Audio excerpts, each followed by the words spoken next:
నంద్యాల జిల్లా ఆత్మకూరులో micro finance వేధింపులకు బలి అయిన తెలుగు రమణ పార్థివం దేహానికి శ్రీశైలం మాజీ ఎమ్మెల్యే శిల్పా చక్రపాణిరెడ్డి నివాళులర్పించారు. మృతుడు రమణ కుటుంబ సభ్యులను పరామర్శించి వైసీపీ అండగా ఉంటుందని భరోసా కల్పించారు.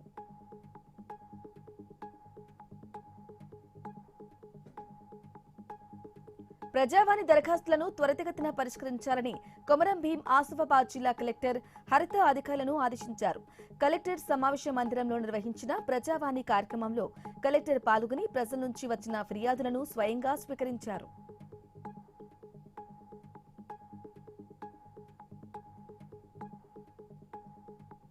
తెలంగాణలో బీఎడ్ కోర్సులో ప్రవేశాల కోసం నిర్వహించి టీజీ ఎడ్సెట్ 2026 ప్రవేశ పరీక్షను కాకతీయ యూనివర్సిటీ నిర్వహించనుందని అధికారులు తెలిపారు.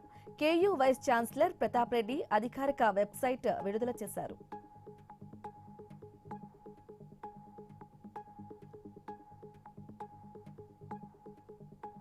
కేంద్ర బొగ్గు గనుల శాఖ మంత్రి కిషన్ రెడ్డి తమిళనాడులోని NLCIL ను సందర్శించి సంస్థ పనితీరు, ఆర్థిక స్థితిగతులపై సమగ్ర సమీక్ష నిర్వహించారు. గనుల తవ్వకాల అనంతరం భూమిని పర్యావరణ పరంగా పునరుద్ధరించి స్థానికంగా ఆర్థిక వ్యవస్థ సుస్థిరతకు బాటలు వేసే విధంగా తీసుకోవాల్సిన అంశాలను వివరించారు.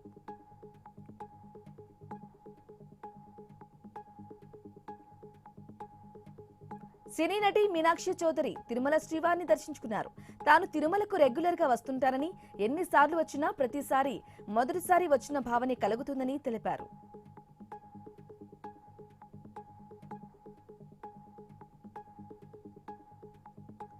కొత్తగూడెం కార్పొరేషన్ పాలకవర్గంలో ప్రమాణ స్వీకారం చేయని 8 మంది బీఆర్ఎస్ కార్పొరేటర్ల చేత సోమవారం మేయర్ గణేష్ ప్రమాణం చేయించారు. ఎన్నికల వరకే రాజకీయాలు ఉండాలని, తర్వాత అందరూ బాధ్యతాయుతంగా తమ తమ కర్తవ్యాలను నెరవేర్చాలని తెలిపారు.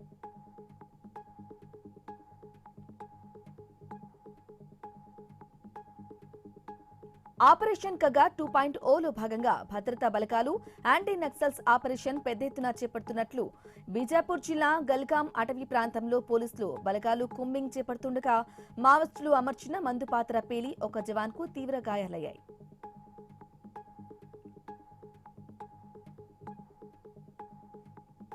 పదకొండు నెలల చిన్నారి పునర్విక ప్రాణాలను కాపాడేందుకు తెలుగు రాష్ట్రాల ప్రజలు ఒక్కటై పోరాటం చేస్తున్నారు.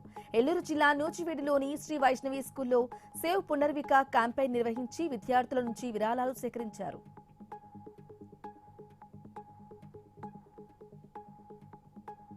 నిజామాబాద్ జిల్లా జాతీయ రహదారి 44పై గ్రానైట్ కంటైనర్ బీభత్సం సృష్టించింది. నిర్మల్ వైపు వెళ్తున్న లారీని వెనక నుంచి అతి వేగంతో ఢీకొట్టింది.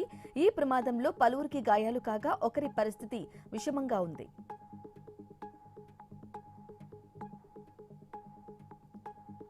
శ్రీ సత్యసాయి జిల్లా కలిపిలో ముత్యాలమ్మ తల్లి ఆభరణాలు దొంగలు ఎత్తుకెళ్లారని గ్రామస్తులు ఎస్పీ కార్యాలయంలో ఫిర్యాదు చేశారు.